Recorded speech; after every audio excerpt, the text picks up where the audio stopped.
Querido amigo, você que está me acompanhando nesse momento pelo canal IBE Fortaleza, receba um grande abraço, o desejo de que você tenha um dia lindo, maravilhoso, e eu desejo também de todo o coração que Deus esteja suprindo todas as suas necessidades financeiras, suas necessidades emocionais, espirituais, necessidades físicas, como estar bem de saúde, estar caminhando de forma maravilhosa, de forma positiva, otimista, empreendedora, enfim, que todos os desdobramentos da tua vida estejam indo bem e que cada dia fique melhor.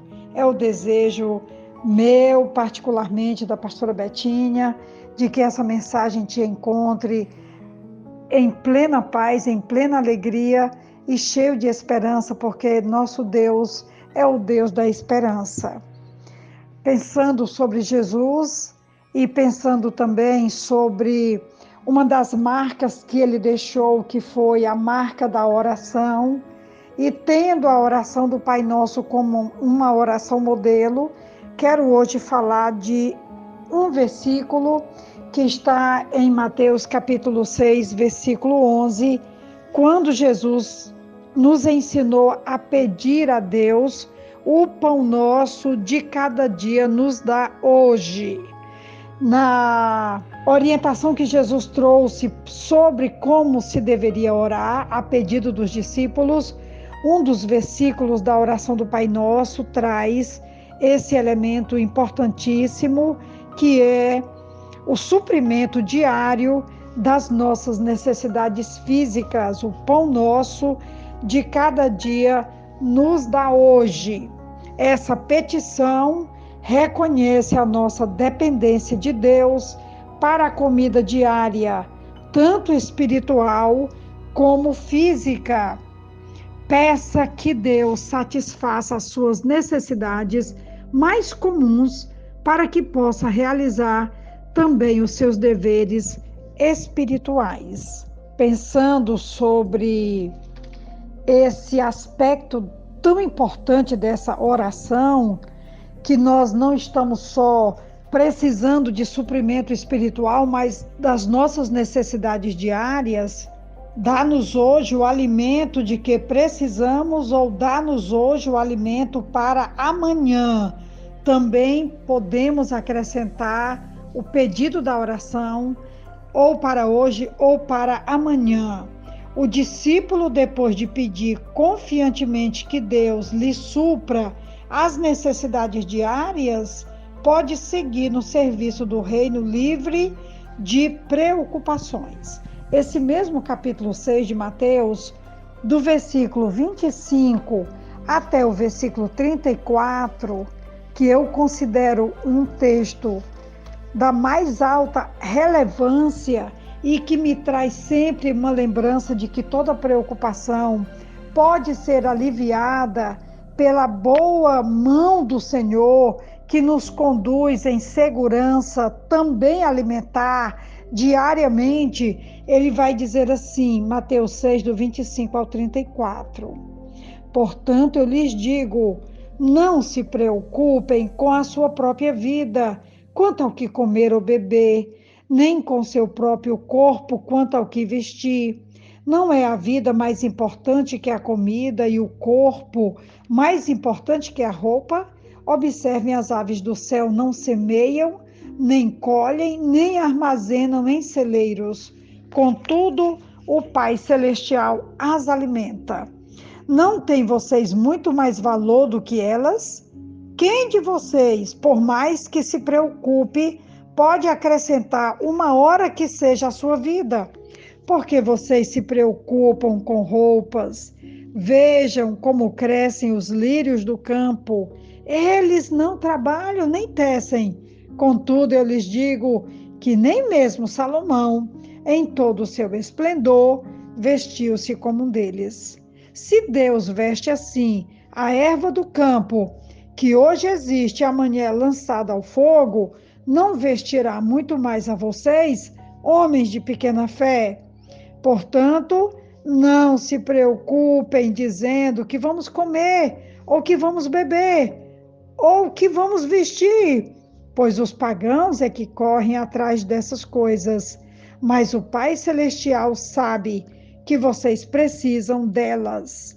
Busquem, pois, em primeiro lugar, o reino de Deus e a sua justiça, e todas essas coisas lhes serão acrescentadas. Portanto, não se preocupem com o amanhã, pois o amanhã trará as suas próprias preocupações. Basta a cada dia o seu próprio mal. Um texto para visitarmos, para ler, para meditar, para nos alegrar sobre a certeza, a convicção de que não estamos largados à própria sorte, que nós não estamos largados porque somos órfãos. Nós não somos órfãos, nós temos um pai presente, um pai amoroso, um pai generoso, que supre, que cuida, que nos alimenta de forma extraordinária. Eu estava aqui, enquanto organizava essa reflexão, lembrando dos quase 40 anos do deserto, aquele suprimento diário do maná que Deus não deixava faltar e que ele recomendava que eles não pegassem mais do que era necessário para um dia. É tanto que quando eles acumulavam, no final do dia apodrecia, criava bicho, porque eles tinham apenas que se preocupar com a alimentação do dia, porque o outro dia o Senhor proveria. E assim foi durante 40 anos. O texto vai nos dizer que até os seus sapatos foram guardados, as suas roupas também não envelheceram.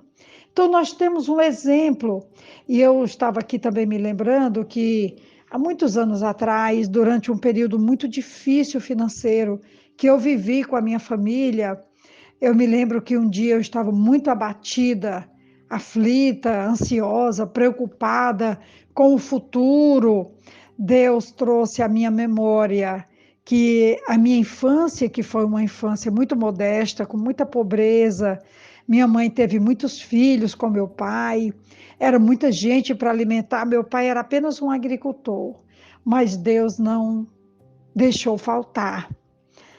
Às vezes era pouco, mas tinha. Ele não deixou faltar, ele supriu, ele nos guardou, nos livrou. E eu posso dizer para você com convicção de que mesmo na minha pobreza, lá na minha infância, eu vi meus pais sempre dividir com os que não tinham. A maior lição que eu aprendi da minha infância foi a convicção de que Deus não nos abandonaria e de que os nossos pais, os meus, mesmo com tanta limitação financeira, sempre podiam abençoar outras pessoas com o que eles tinham, ali da agricultura, ou da criação das galinhas, a criação dos porcos, das vacas, a plantação do feijão, do milho, sempre podíamos também dividir um pouco com os que não tinham ou que tinham menos. E eu posso te dizer que esse texto, realmente de Mateus, capítulo 6, que eu acabei de ler, do versículo 25 ao versículo 34, eu conheço bem de perto. E posso te dizer confiantemente que o nosso Deus se preocupa ou está nos vendo, está nos olhando, e Ele há de nos suprir, como Ele tem feito isso anos após anos. Eu sou testemunha viva disso. E eu queria lhe dizer hoje que esse dia que temos para meditar sobre o pão nosso de cada dia, que Deus não vai deixar faltar. E além do pão nosso, também o pão do céu, que é o pão espiritual. Que Deus então te surpreenda, como Ele tem me surpreendido, e que venham dias de muita alegria e gratidão em nossos corações, porque o Senhor é fiel sempre, eternamente. Amém. Grande abraço da pastora Betinha, e o testemunho hoje é de que Deus é fiel sempre. Amém.